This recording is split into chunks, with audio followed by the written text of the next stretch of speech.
Hey everyone, welcome to today's conversation with Cabral. Excited to be back with a brand new interview. Today's interview is with Collier, who's a registered dietitian, nutritionist, and certified nutrition support clinician with a background in clinical nutrition, nutrition technology, and entrepreneurship. After becoming frustrated with the traditional healthcare system, she helped start the company NutriSense, where she is now a co-founder and the director of nutrition. Cara is one of the leading authorities on the use of continuous glucose monitoring technology, particularly in non-diabetics for the purpose of health optimization, disease prevention, and reversing metabolic dysfunction. I had a really great conversation with Cara. Super excited to have her on the show. We provide lots of actionable takeaways that you can use from designing your own meal plans that work with your body, how to use exercise to lower glucose, and so much more. You'll definitely want to tune in. It was a really fun show. Plus, we talk much more in depth about who a continuous glucose monitor might be right for, how long you need to use it in order to be able to get the data that you need for your own body. And I give a lot of my own personal story as well using one. So check it out today. Let us know what you thought and enjoy the show. Welcome to the Cabral Concept, where board-certified naturopath and integrative health practitioner Dr. Stephen Cabral shares how he was diagnosed at the age of 17 with a life-altering illness and given no hope for recovery. It was only after studying and traveling all over the world did he discover how to combine ancient Ayurvedic healing practices with state-of-the-art naturopathic and functional medicine to fully rebalance the body and re-energize it with life. It's time to discover how to get well, lose weight, and finally feel alive again. And now, here's your host, Dr. Stephen Cabral. Hi, everyone, and welcome back to the Cabral Concept. Great to have you here today. I'm excited to be able to introduce Cara Collier, Director of Nutrition and co-founder at NutriSense. She's also a licensed and registered dietitian. Super excited today because we are going to have a high-level conversation about what she's seen in her practice working with thousands, tens of thousands of people as to what throws off their blood sugar to the greatest degree, and also what is most helpful in stabilizing that blood sugar in order to be able to achieve your wellness, your weight loss, body transformation, and anti-aging base goals. So, Cara, glad to have you. Welcome to the show. Yeah, thanks for having me. Excited to chat. Yeah, and one of the reasons why I definitely wanted to have you on as well is because I've been using a particular product of yours that we'll talk about later in the show. And what I found most helpful was, up to the minute statistics of what was going on with my blood sugar and what seemed to be the best for my body, and also what seemed to throw it off a bit too. So I could make small adjustments and tweaks along the way, because part of my philosophy is what I've seen work really well is something called bioindividuality, which means that there's a foundational protocol that all humans need because we're humans, right? So we know what we need to really be eating. However, the degree to how much we eat, the meal timing, how many times per day, and also our carbohydrate tolerance changes from individual to individual. So that's why, I love data. I love being able to look at this, and then we don't have to guess, So one of my things is always at-home lab testing, because we don't have to guess on if your omega-3 levels are where they should be. We can lab test that, right? So looking at blood sugar too, we can start to say,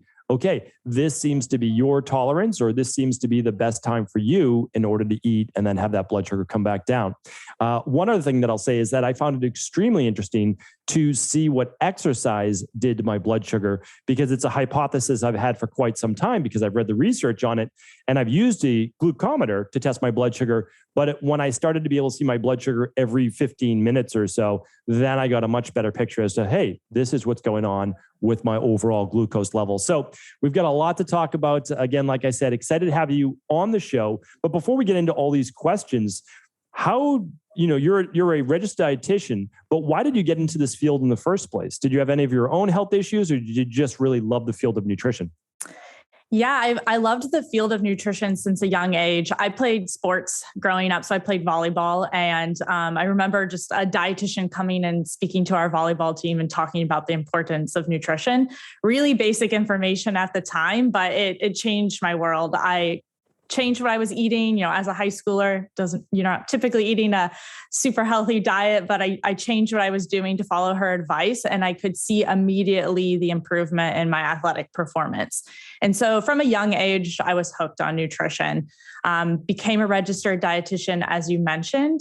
And then I started my career kind of in a traditional clinical nutrition world. So I was working primarily in ICUs and hospitals doing critical care nutrition. So helping people who are coming into the ICU, most often not with a gunshot wound or trauma, but usually complications of lifestyle-related chronic conditions. So somebody with a DKA from a diabetic complication, somebody who's needing dialysis because of uncontrolled hypertension, all of these stories, these suffering, these instances of people who we were catching, in my opinion, too late. And so that is where a lot of my frustration stemmed from, was these experiences working in the hospital and feeling like we were intervening way too far down the road. And then when I was able to help people connect with them, a lot of the advice I was taught in traditional dietetics school wasn't necessarily helping them, and they weren't super motivated to change. So I was seeing all of these three problems, the stage at which we're intervening, the advice itself, and a lack of motivation. And I really sat with that problem for a long time, dug deep into the research. And that's when I came across the idea of continuous glucose monitoring, not just for its traditional use case, which is usually insulin dependent diabetic, but for everyone, to help solve the problem of preventative health, getting a little bit more insight into your metabolic health. Behavior change, because as I'm sure you can attest to, having real-time feedback is much more motivating for a lot of people than that kind of lagging or guessing. Like you mentioned, test, don't guess. It's much more meaningful. And it's just more personalized advice. The bio-individuality that you spoke of, the CGMs helped solve those three problems I was seeing. And so that's when I went and started NutriSense. And we use CGM as kind of our core product. And we combine that with dietitian support to hopefully prevent some of those people who are ending up in the ICU that I was working with. Well, that is the biggest thing. If we look at the top 4 causes of mortality, cardiovascular, essentially blood pressure, stroke, type 2 diabetes, and cancer. I always say cancer is the wild card because you could be doing everything right and then you're exposed to pesticides, as we see other things that we don't know of. But we do know that cancer cells thrive in a certain environment. But if we look at all of those 4, one of the trends that we see over all of them oftentimes is inflammation due to blood sugar dysregulation, or at least inflammation due to processed foods, or let's say high omega-6 fats, processed fats that lead to inflammation. But also typically, if we were to use a CGM, or we would at least use a glucometer, we would see some type of blood sugar dysregulation. So I think there's a huge tie between the two. And if you're doing the things, I say this, if you're doing the things to be able to better regulate your blood sugar, then you're most likely going to stave off those top 4 causes of mortality. And the nice thing is, and I really try to get this out to people, average lifespan is 74 to 77 years old. However, if you don't die from one of those top 4 causes, your expectancy is then 87, 88 years old. You get another 10 years of life if you don't succumb to these. And so I'm huge, obviously, on preventative as well. Preventative is a lot more difficult for general population because people do things when they have to. And, however we can help people, obviously, the better. So what I'd love to be able to talk about now is, okay, someone uses, well, let's talk about first what a continuous glucose monitor is. And I'll let you, of course, answer that as the expert in that space. But, why we already kind of know why people first would use it, but what is the data that they hope to gather from it, and how exactly does it work? Yeah, absolutely. So a continuous glucose monitor, or CGM, is a small, about quarter-size device that usually you could put on the back of your arm. Some manufacturers also allow you to put it on your abdomen. But essentially, you put this on at home, and then once it's on there, it stays there for 2 weeks at a time. And then you can use your phone. In our instance, you would use the NutriSense app, and you can just scan it over the device and get an updated reading of your glucose data. So the device itself is measuring measuring glucose every 10 to 15 minutes, and then holding up to 8 hours of data at a time. So as long as you scan that device at least once every 8 hours, you're going to get a 24/7 glucose graph, which is really the only way, to understand the little nuances of what's happening in your glucose. As you mentioned, a lot of people might have used a glucometer or a finger stick meter before, and this is helpful. This definitely gives you a lot of insight, but it's still just a snapshot in time here and there. You might prick your finger in the morning, and then 20 minutes later, your glucose might do something, it might spike, it might fluctuate, and you wouldn't have necessarily captured that.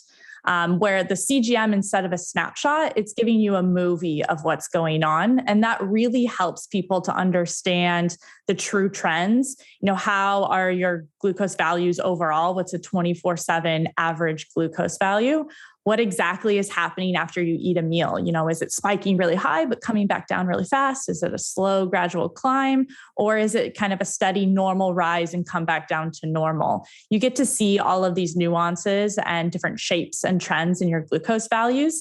And then when the 2 weeks is up, the devices are disposable. So you just peel it off like a Band-Aid, toss it in the trash. And then if you have another one, you can put on the next one. So it's a little bit different than other wearables people might be familiar with. It's not like an Apple Watch where you're going to take it off and put it back on. It lasts for the 2 weeks, and it's a one-time use. And everyone always asks, does it hurt? I promise it does not hurt. It comes in what I describe as like an easy button. So it's almost like an applicator button, and you just push the button and it's in there, and it's completely painless. And then you can shower with it, work out with it, do all your normal activities with it on. 100%. And I can vouch for it as well. I wore it for a month straight, switched it after 2 weeks.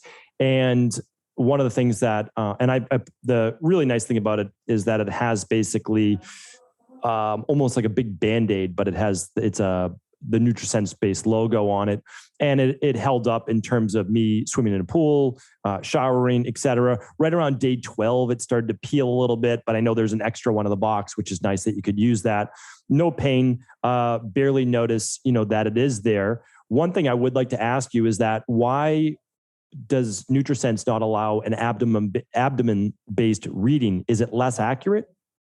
Yeah, so there are two manufacturers out there in the market, or two big ones. One is Abbott, and they make the Freestyle Libre, and the other is Dexcom. With the Freestyle Libre, that's the device we use. That's only been clinically tested to work on the back of the arm. So it's the only approved location for the Libre, where the Dexcom has been tested and approved for both the abdomen and the back of the arm. With that being said, we have had people off-label put it on their abdomen, and it has worked fine, but it would be, not an official recommendation from our end. Yes, I'm always doing things maybe a little bit off the center. And next time I'm going to actually try to my abdomen and see, just because it's completely out of the way for all sorts of exercises, sports, sleeping, et cetera. Since I put mine on my left arm, I know you rotate after the 2 weeks, but if I'm sleeping on my left side, I just don't want to knock it off. And I'm like, it's not working. So that was just one question I had for you. But what I can say, and the reason why I wanted to talk more about this, is that you brought up a good point about looking at the numbers, not just 20 minutes after you eat, because this I found very interesting. Let's say you have carbs at a meal, but there's also a good amount of fat at that meal as well, and moderate amount of protein.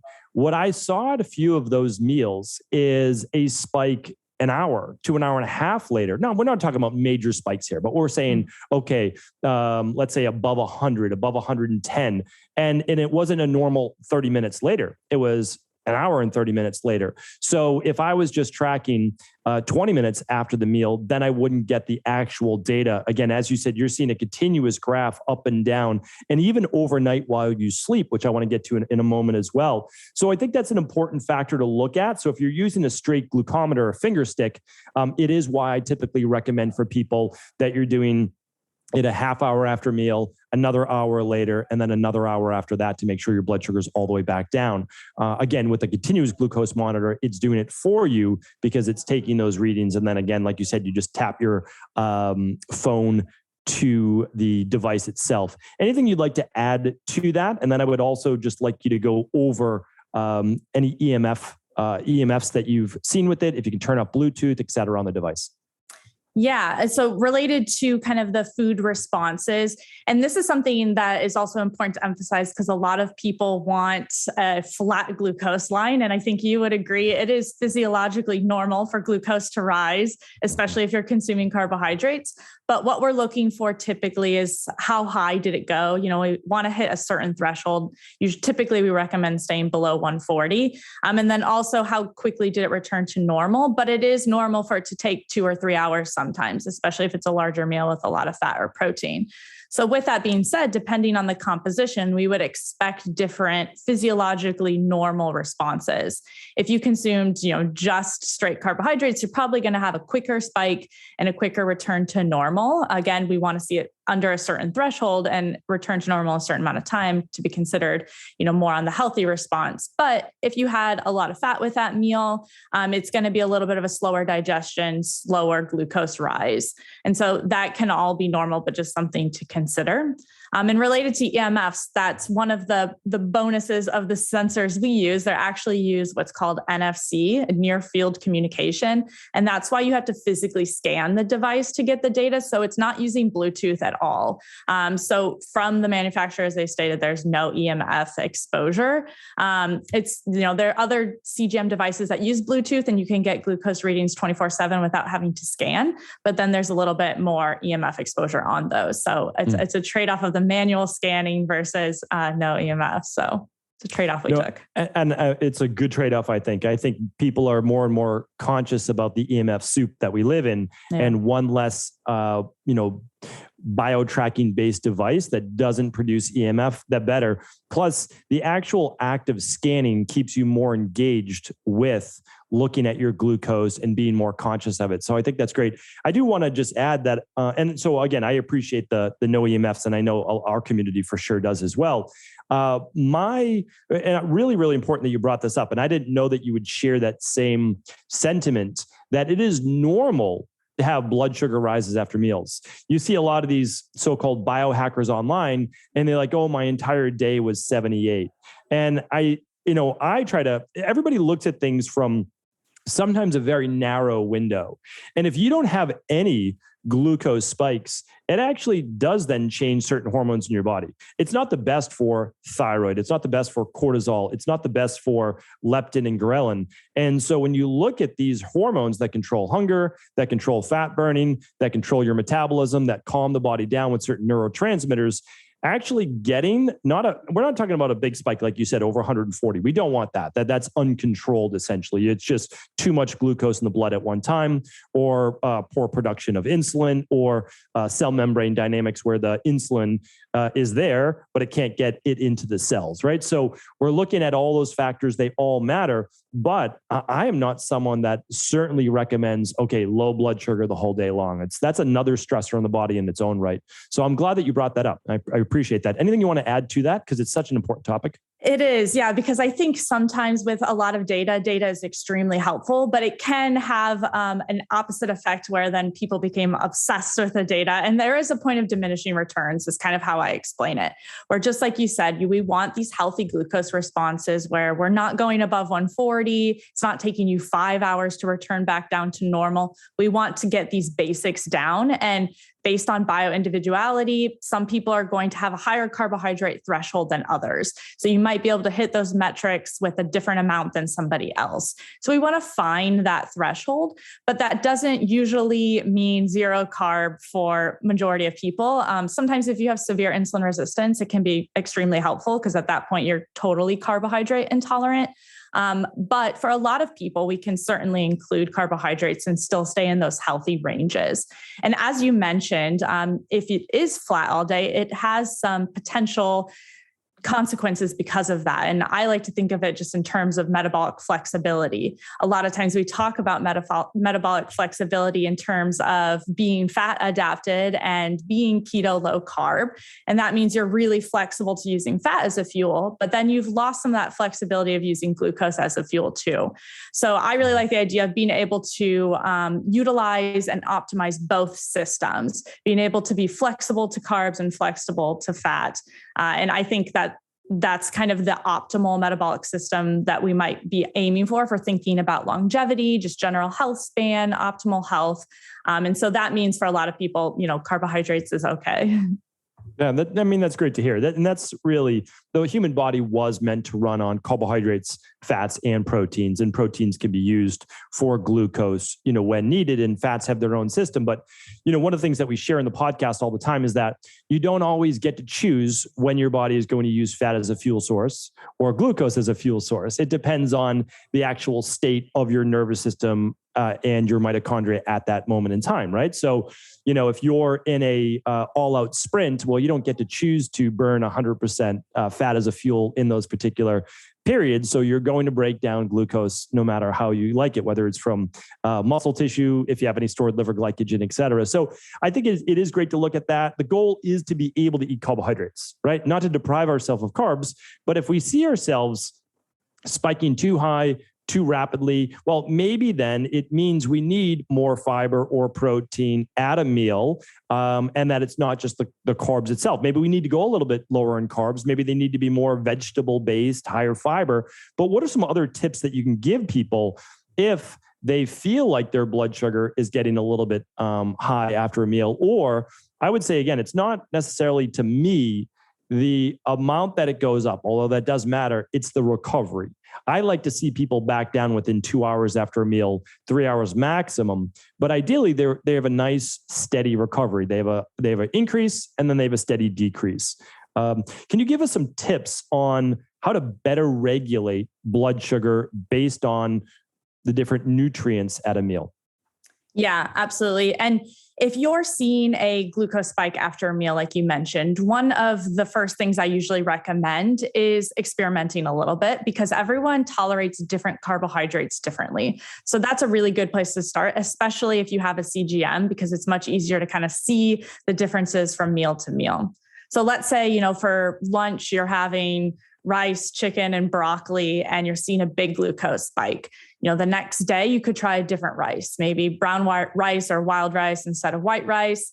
If all of those are giving you a glucose spike, you should try a different carbohydrate, starchy vegetables, potatoes, sweet potatoes, fruit. Experiment with swapping that carbohydrate source with the same total carbohydrate amount, so same portion size, with a different carbohydrate. What we're learning and what we're seeing after working with thousands of people's data is that the glycemic index isn't a great predictor of how you as an individual are going to respond. Glycemic index is basically a population level data set that says on average, most people have a higher spike to white potato than they do to, strawberries.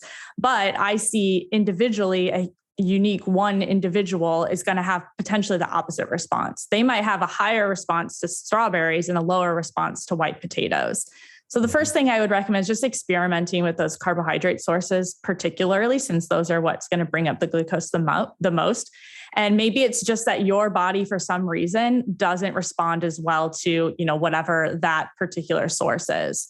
So that's the first thing I would recommend. The second thing, or maybe this should be the first thing, is just like you said, there are good golden rules that everyone should follow. And so the more of a whole food it is, the less processed, the better. So maybe the meal you're spiking to is instant oatmeal. Try steel cut oatmeal instead.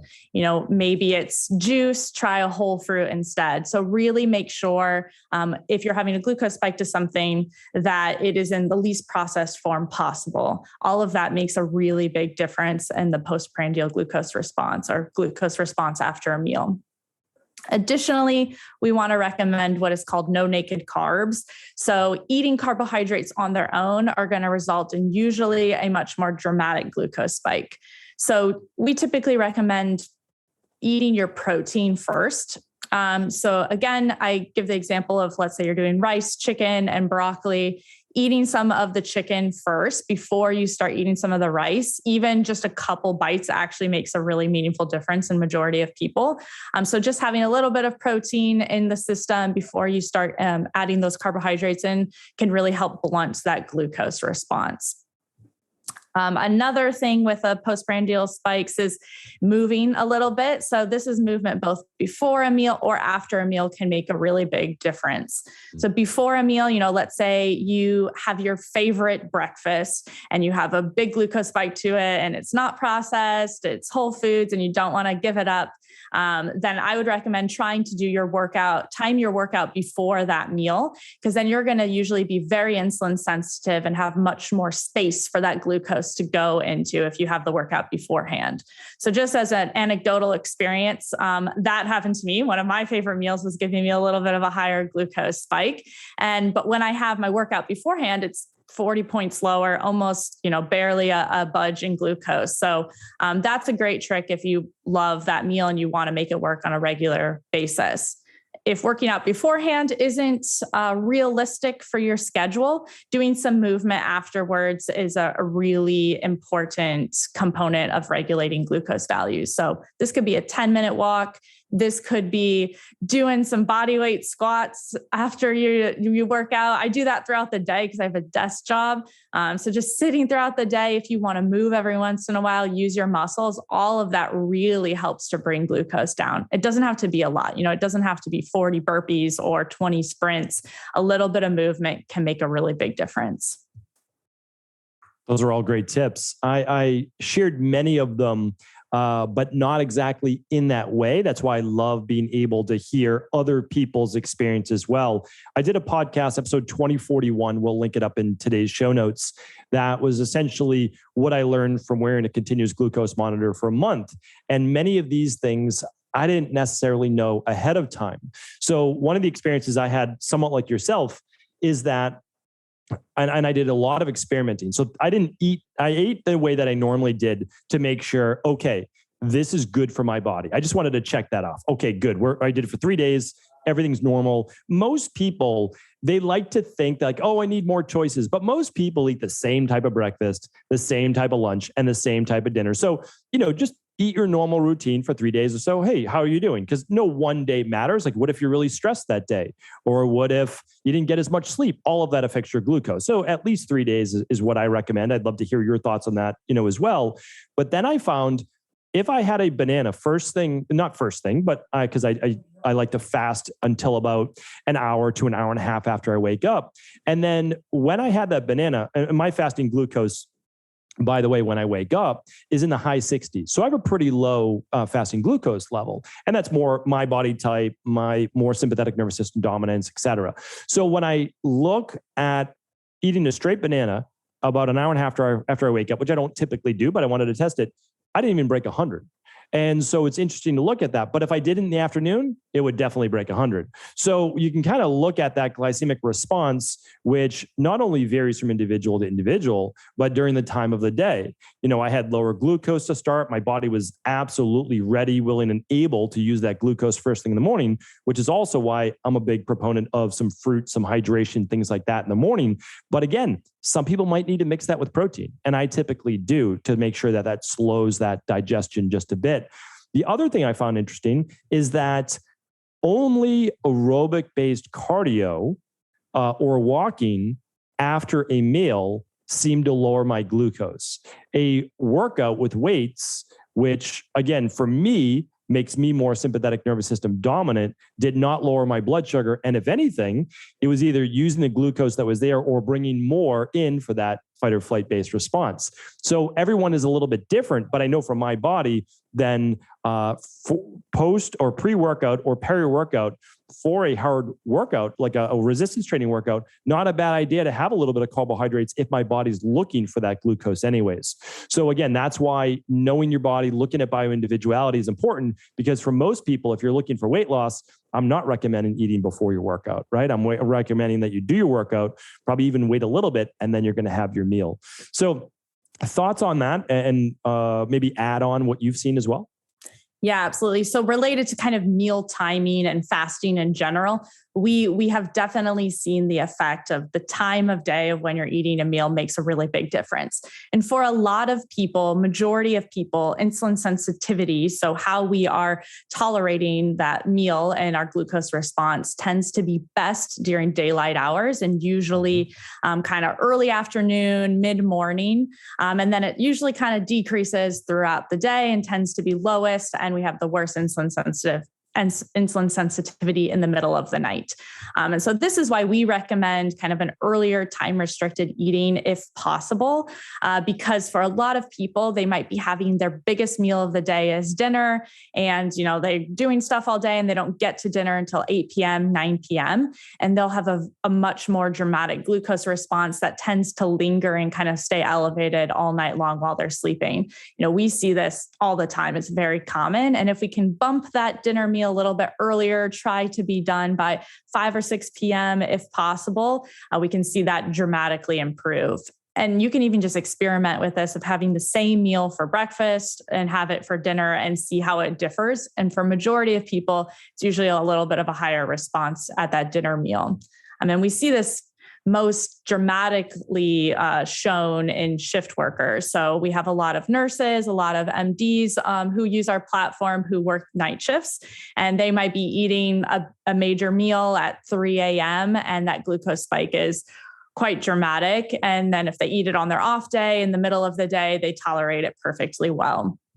So we see this a lot of this kind of earlier time restricted eating being much more beneficial for that timing our insulin sensitivity with our food. So when our body is primed to be metabolizing food and storing it and utilizing it is usually during those daylight hours.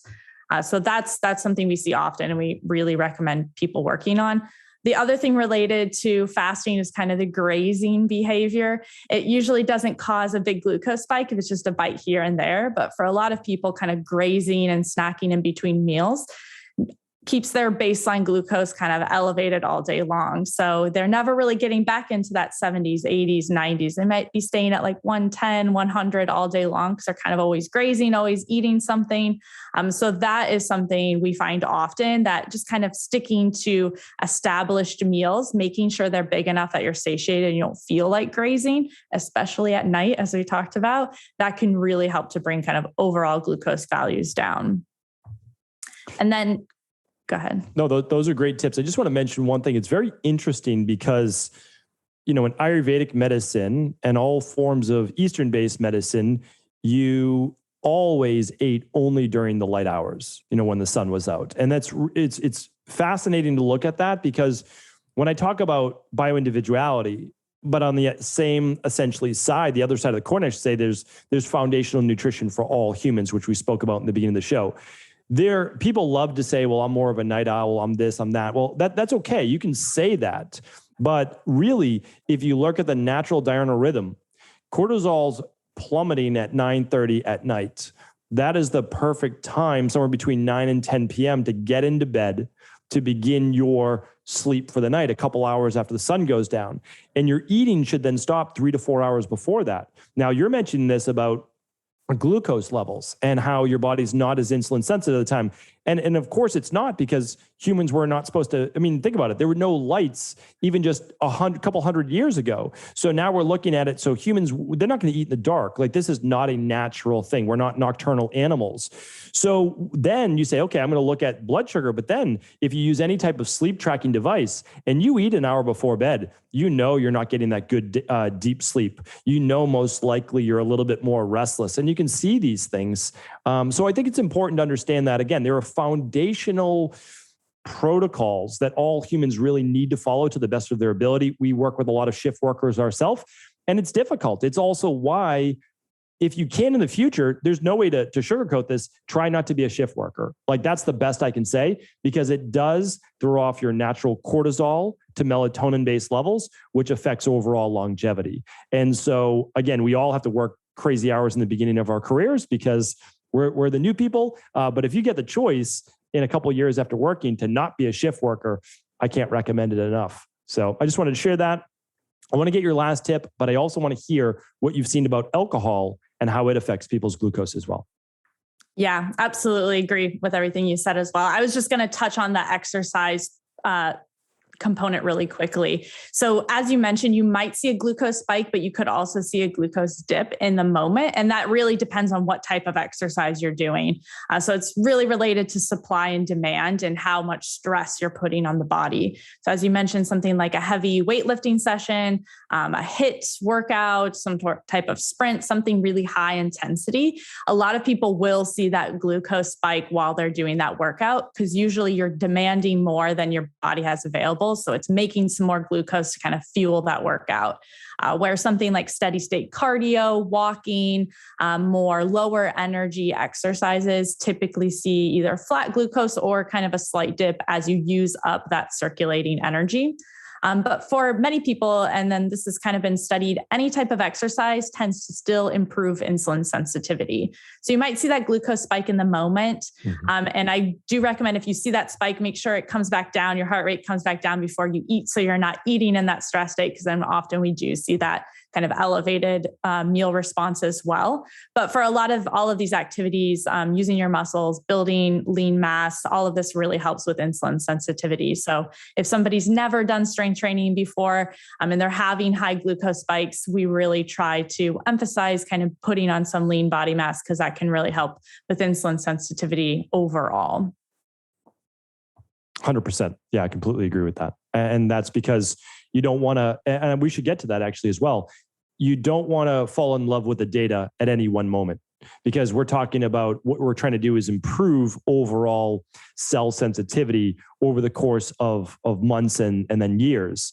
And it really takes, as we've seen in our practice, and you might have different data as well or more data, it takes 3 to 4 months for someone to really be able to reset those cells. And that makes sense because of the way that cells turn over after a period of months.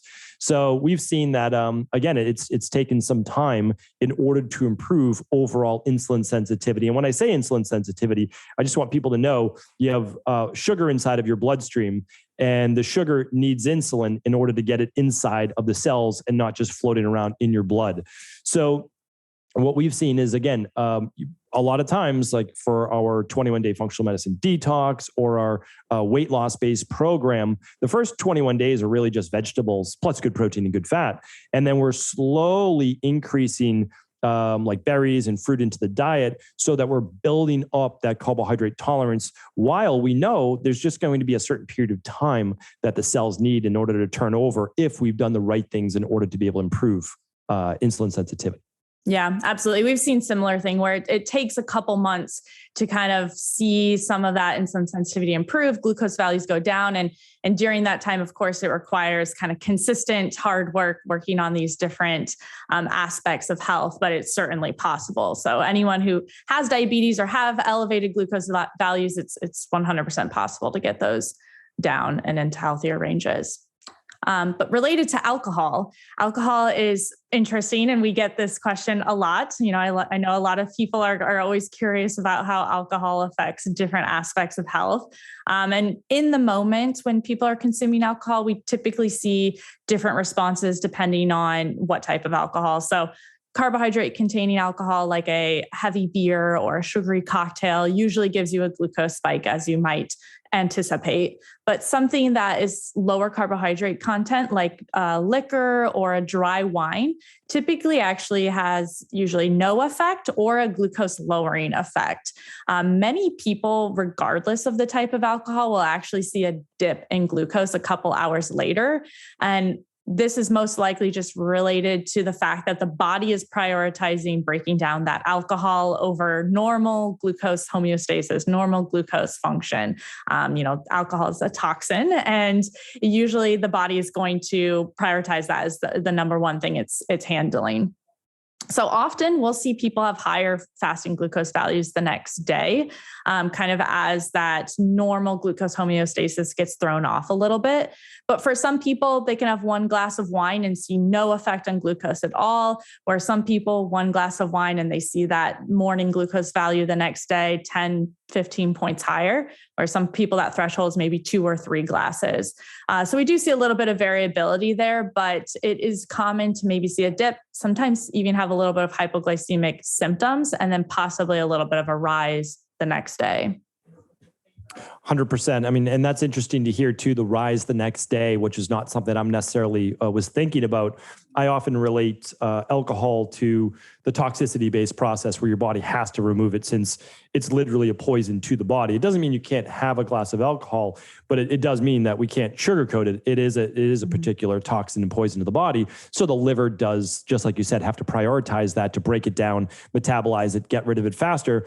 And most likely through certain genetics as well as certain enzyme processes of the body, you're able to break that down faster in some people and not as fast with others. I mean, we see that with coffee as well, although coffee not being a poison to the body. But what I see, and this is why I want people to track their glucose plus their sleep at night.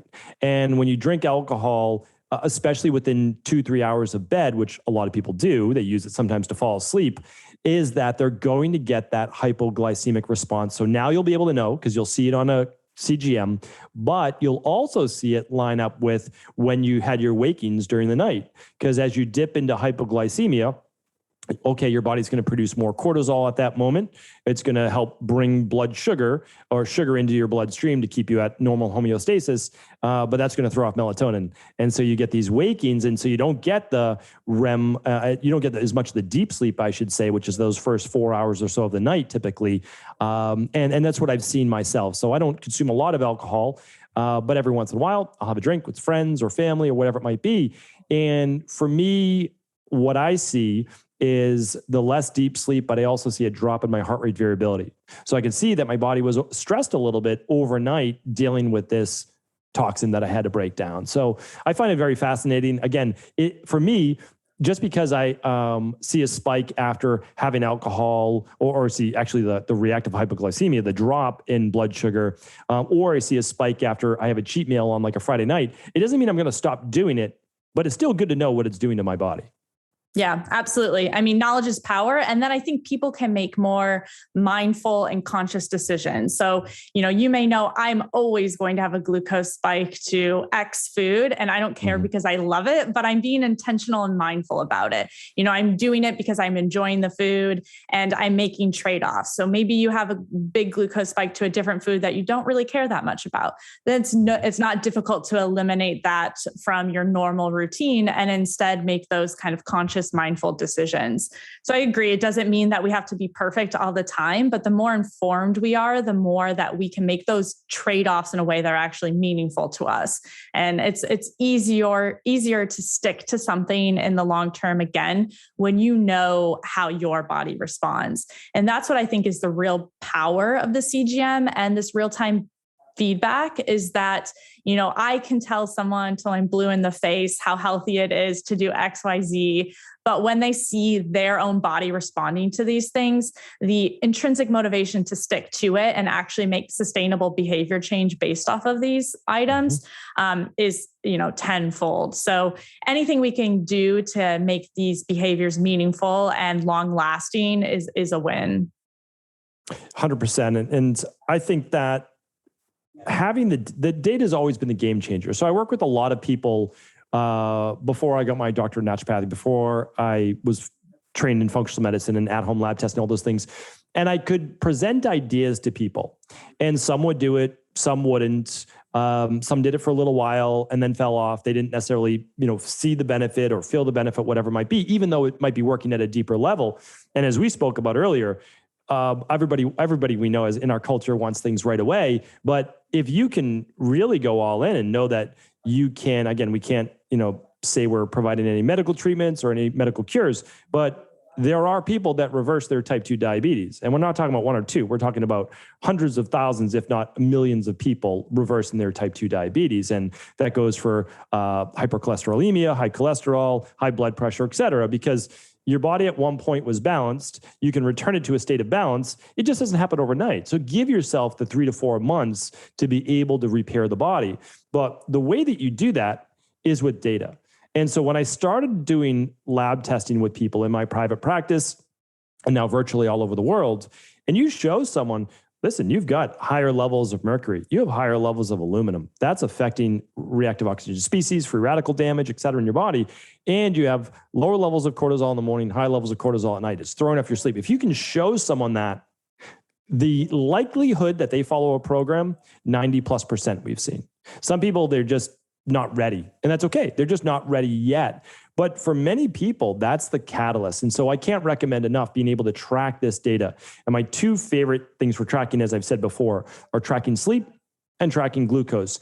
If your goal is overcoming a metabolic-based issue, one of the big four that I spoke about before, cardiovascular, blood pressure, type 2 diabetes, and cancer, if you're doing cancer-based therapies, but also body transformation. It is very difficult to lose weight, re-regulate your cortisol and thyroid, and even estrogen dominance if your blood sugar is all over the map. So it's very, very challenging. And if you're not getting good sleep, it's just, those are crucial things.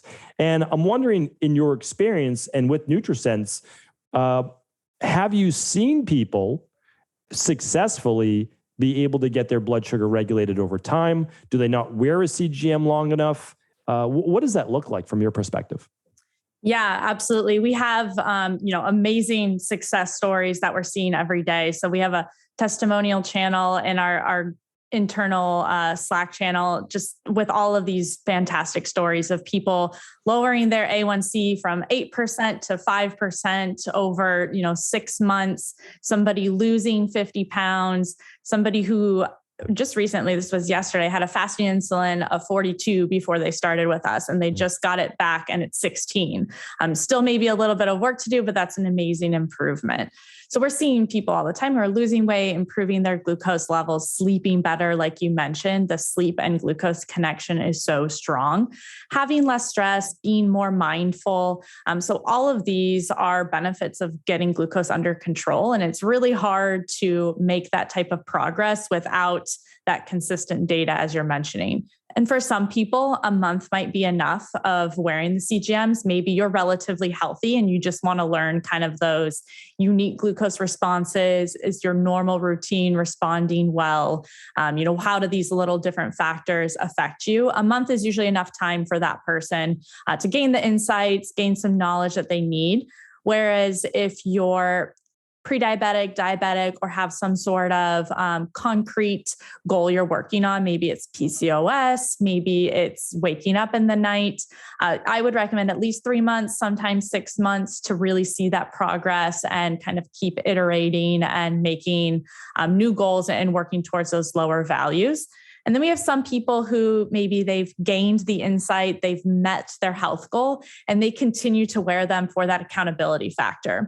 Not everybody needs that. I know it's an expensive accountability friend, but if it helps you stay on track and it's what's going to prevent you from kind of regressing back or yo-yoing, then it's totally worth it for a lot of people. We have people who will leave for a month and they'll come back and they'll be like, I went right to my old ways. This helps me stay on track. It's worth it. I'm not learning new insights at this point, but it's helping me stick to my goals. So it really depends, but anywhere from a month to forever for some people. Yeah, 100%. And so what I'd love to be able to do right now is we went over a lot here today. There's a lot of tips that people can take away from our talk. But if people could just do 2 to 3 tops, action-based items, whether they use a CGM or a glucometer or not, how could they overall improve their blood sugar based on all of the people that you've seen come through NutriSense? Yep. I would say the first rule I can't skip is to eat real food, whole food as much as possible. So really thinking through that level of processing, assessing everything you're eating and trying to figure out if it can be in a more whole food state or not. And the second, I would really recommend kind of those earlier dinners, the earlier time restricted eating, like we mentioned. A lot of people tend to snack the most at night, after dinner, kind of nibbling all night long. Really trying to have kind of an earlier cutoff window and sticking to it can dramatically improve your glucose values. And if I had to do just a third, I would just say move more. Whatever type of movement that is, try to stand, move around at least once an hour. Make sure you're getting a walk in, doing whatever exercise excites you. Move your body. Try to be a little bit more physically active. Those are great tips, 100%. I mean, those are, without a doubt, I would say the top 3 as well. So that's fantastic. And even just 15, 20 minutes after a meal, especially dinner, just to walk. Don't do anything crazy. Take your dog for a walk, take the whole family for a walk. I think that would be an amazing thing. So that's fantastic. And just for my own personal reasons, I would love to know what's the next level for NutriSense. So NutriSense is your company, you're co-founder of it. You supply people with the ability, which you used to just before like 18 months ago. I used a Dexcom back in the day just for personal, biohacking reasons as well. But what I can tell you is the difference isn't with the glucometer. The difference really is with the usability of the app itself. And I think the app that you supply, as well as all the different coaches you have that are giving you tips along the way, which is pretty remarkable, is fantastic. So I do want to say is, again, like I can wholeheartedly recommend NutriSense. I had about, I would say, a half dozen companies that I was trying to choose between that I felt was the best. And this right here was what I still believe is the best direct to consumer. You don't have to go through your doctor. And I believe in open sourcing. So that's what we do at Equalife. We literally open source at-home lab testing. We open source protocols so that you don't have to say, to your doctor, hey, can I run my hemoglobin A1C, my homocysteine? And they're like, well, what do you want to run that for? And you're like, well, I kind of want to know more about my body. So we're these companies now are allowing people to access what they really need in order to heal their bodies. So what is next for NutriSense? I mean, what are you looking forward to with your company, since it is fairly new, right? How old is NutriSense? Yeah, we're about 2 years old at this point. So, we're growing and we're developing, and we do have a lot of ideas on the roadmap. So as you mentioned, kind of at the core of what we believe in is giving people access to the data that can help improve their health, but also pairing data with human expertise. So we really believe that those things go very well together, which is why, we give people the CGMs that are historically frustratingly difficult for people to get unless you're that insulin dependent diabetic. So we believe that everyone should have access to that data, and pair it with an app that we believe is intuitive and helps make that data accessible and actionable. But then also you get that one-on-one dietitian support that you can chat with your dietitian through the in-app chat. And then that helps combine the data you're seeing and making sure it is actionable and personalized, and you can understand it and actually do something with it. So from that, our goal really is to help build upon data and expertise to help people wherever they are at in their health journey. Right now, we're really focused on glucose because it gives you a lot of information. It helps you dial in nutrition, exercise, stress, sleep, but we want to pair in more components. As you mentioned, sleep tracking is so essential. So having better integrations with other components of health that round out those insights. So better integrations with sleep wearables, with exercise trackers to give you more automatic insights about the big picture and not just glucose specific. So that's really the direction we want to move towards is kind of having more of a robust platform with different metrics included in it. That's great to hear. And one of my favorite things about the app that you've created is that it's difficult to always remember what your best meals were and what your worst meals were. So under experiments, at least that's where it is right now, I believe, you can actually look at the past 7, 14, 30 days, 120 days and say, oh, these, because your meals are literally rated, I'm assuming from like a 1 to a 10 and 10 being the best. And it will show you all of the 10s. And then you can scroll down. You can say, oh, these are ones that are particular issues. Let me try not to do that again. Or as you said, make tweaks and adjustments to those meals or even time of the day. And that's really helpful. So for me, I like simple, I like easy usability. People don't have enough time to learn a new app, a new this, a new that. This one's really intuitive. And you can do it by score, all breakfasts. And you can always test, which I always say, see if coffee actually keeps you at a normal blood sugar or not, because some people it spikes it and some people it doesn't. So you're able to test all of these things yourself as well. So really great having you on here today. Any other last tips, words of wisdom you'd like to share with our community? I think we covered a lot. Just like you said, what I always recommend is test, don't guess. I have a lot of people who ask me, well, yeah, how is coffee going to respond to me? How is X food? How is this exercise? And there is so much bio-individuality. You really have to experiment and see for yourself. And then you'll know the answer of how your unique situation, your point in time, how you are responding. So, test, don't guess. give it a whirl, and you'll definitely learn something unique about yourself. 100%. Yeah. Even if you only use the CGM for a month and you test enough, like you test your normal way of eating, and then you want to experiment with a couple things here and there, you're going to get so much data, useful data out of it. So like I said, I'm a big fan, big advocate. I'm going to use it again myself as well. It's not going to be a one-time thing because I'll always have new experiments, new things that I want to try. And then also you're at a different point in your life. When you 6 months from now, a year from now, you're a different you in a sense, because there's been a lot of cell turnover. There's different types of stress, less stress, and it's always nice to be able to test that out. So where can people, Kara, connect with you directly, and how can we find NutriSense as well? Yeah. So to find us, to sign up for the program, you would just go to our website, nutrisense.io, fill out a quick health questionnaire, and then we take care of everything else for you. And then you can follow us on social, NutriSense.io, to kind of see different screenshots of what other people's data looks like, research we're thinking about, tips we're putting out. And then you can also follow me, Kara Collier 1, on all social media as well. Excellent. We appreciate that. And I will provide all of the links here on the show notes today. If there's any special offers for our community, we'll certainly add that as well. So I'll link that up today. Kara, real pleasure being able to connect with you. Thank you for all of the advice and expertise you've shared with us. Yeah, absolutely. Thanks for having me. Thank you so much for tuning into today's show. I want to make sure that before you leave, you know about this special offer going on over at EqualLife. It is called our Shake It Up offer. We are giving away our free Pro Stack bottles. These are basically 4-in-1 shaker bottles that allow you to take 3 servings of your favorite daily nutritional support powder or other type of protein powder, plus all of your capsules for the day with you. Pretty amazing shaker bottle for what it does. People love it for the functional medicine detox because they can take 3 servings during the day with them to work or to school or whatever it might be. So we've got that Pro Stack shaker bottle, $19.95 value. Plus, we're also giving away your choice of the shaker bottle or our white tumbler. Our white tumbler enables you to keep your cold drinks cold or your hot drinks hot. So hot green tea, hot herbal tea, whatever it is that you enjoy drinking, you can get that white tumbler as well. So to see all the details for a free shaker bottle or free tumbler, head on over to stevencabral.com/EqualLife to see those additional details and how you can get yours free. Take care, everyone.